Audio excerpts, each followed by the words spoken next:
The sun had not yet climbed over the rolling Wyoming hills when Lila Morgan stepped out of the bunkhouse, boots in one hand and coffee in the other.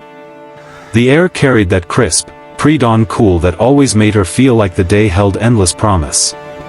She had returned to her family's ranch only a week earlier, hoping a slower pace and wide-open sky might soothe the fatigue that city life had piled on her. Her mother had passed 2 years before, her father and brothers managed the ranch stubbornly, and though they welcomed her home with open arms, they didn't hesitate to toss chores her way.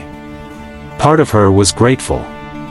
Another part, the one rubbing sleep from her eyes, wished the cattle understood the idea of sleeping in. She tugged her boots on and took a long sip of coffee as she walked toward the stables. The horses whinnied at her approach, each eager for breakfast. She set her mug down on a beam and reached for the grain, lost in the soothing rhythm of measuring, pouring, and patting warm, velvety necks. Just as she finished, she heard a familiar voice drawl from behind her. "Morning, Lila. You look like someone pulled you straight out of a dream and dropped you into a barn." The voice belonged to Colt Harding, the neighboring rancher who had been helping her family since she was a kid.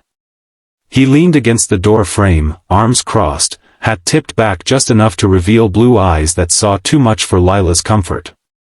He'd grown up into a man who looked like he belonged on the front of a Western novel, weather-tanned skin, strong jaw, and a quiet confidence that wrapped around him like a well-worn coat.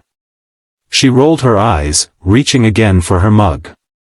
"Morning, Colt. You're here early. Thought you could use a hand moving that equipment today. Also thought you might have forgotten the time." She bristled. "I didn't forget.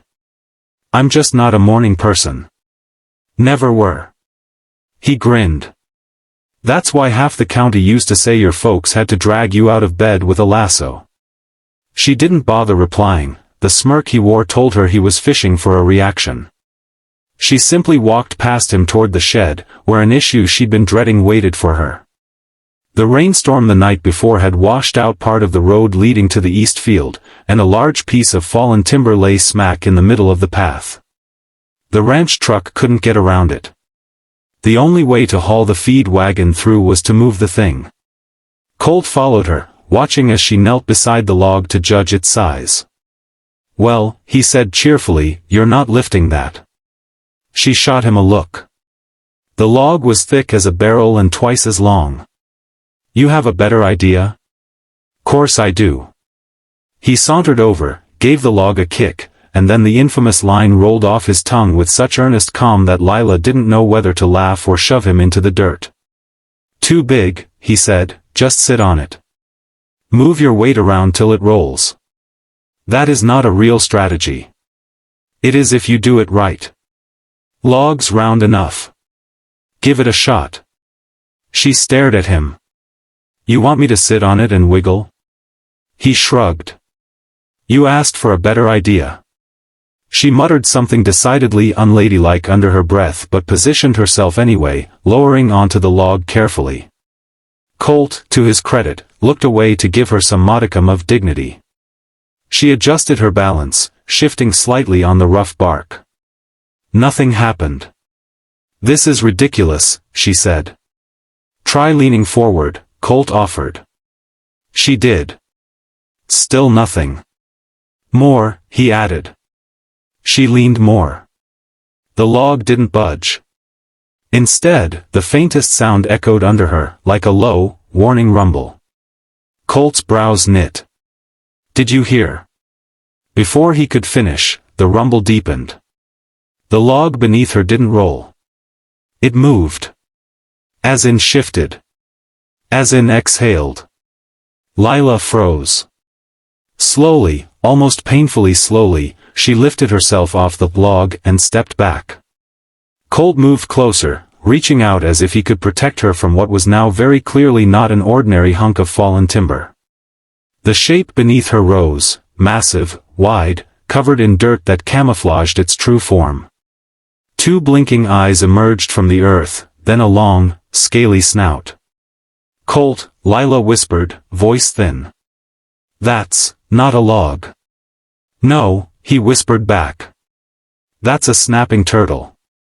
A really big snapping turtle. Big, she squeaked. It's the size of a tractor.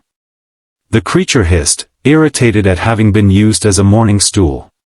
Its shell, caked in mud and embedded with twigs, had been indistinguishable from a fallen tree in the half-light. Lila stumbled backward, bumping into Colt, who steadied her with a hand on her shoulder. "You okay?" he murmured. "No. No, I am not okay. I sat on a monster." "It's not a monster. Just a turtle. A very big, very grumpy turtle." The turtle shifted again, turning its enormous head toward them. Its eyes were surprisingly intelligent, ancient, almost offended. Lila grabbed Colt's arm. "Is it coming after me? Turtles don't chase people." "Are you sure?" "Reasonably." "I don't like reasonably." The turtle stretched its neck, sniffing at the air, and then, mercifully, settled back down into the mud, deciding they weren't worth the effort. Lila exhaled shakily, her legs trembling. Colt released her but stayed close. "Well," he said after a long pause, "I did tell you to sit on it." She spun on him. "You told me to sit on a turtle." "I told you to sit on the log." "You thought it was a log." "True." He rubbed the back of his neck. "But I still feel like you're going to blame me a little." "Only a little," she snapped, still shaking. "Colt Harding, I sat on a dinosaur." "It's not a dinosaur. It could eat my whole leg." "It won't." She glared at him so intensely that he raised his hands in surrender. The turtle let out one more disgruntled puff of air, reminding them of its presence. Lila yelped and retreated farther, while Colt chuckled despite himself. "Okay," he said, "how about this? We, very quietly, go around, get the horses, and take the long trail. We'll deal with this big fella later." "By we," she said, "you mean you, right? Because I'm not going near it again." "That seems fair." The two of them crept away, giving the turtle a wide berth. Only when they were back near the barn did Lila finally regain her voice. "Do things like this happen every day out here?" she asked. "Not every day." Colt scratched his jaw thoughtfully. "But more than you'd think. So you're telling me my choices today were, sit on a turtle, or, sit on a turtle?" He chuckled again. "Seems like it." She shoved his shoulder lightly. "You could have warned me." "I didn't know," he protested. "Besides, now you've got a story to tell for the rest of your life." "Oh good," she muttered. "I've always wanted a tale about accidentally writing prehistoric wildlife before breakfast." He laughed, and though she wanted to stay irritated, the sound tugged at the corner of her lips. Colt helped her saddle the horses, and they set off toward the long trail.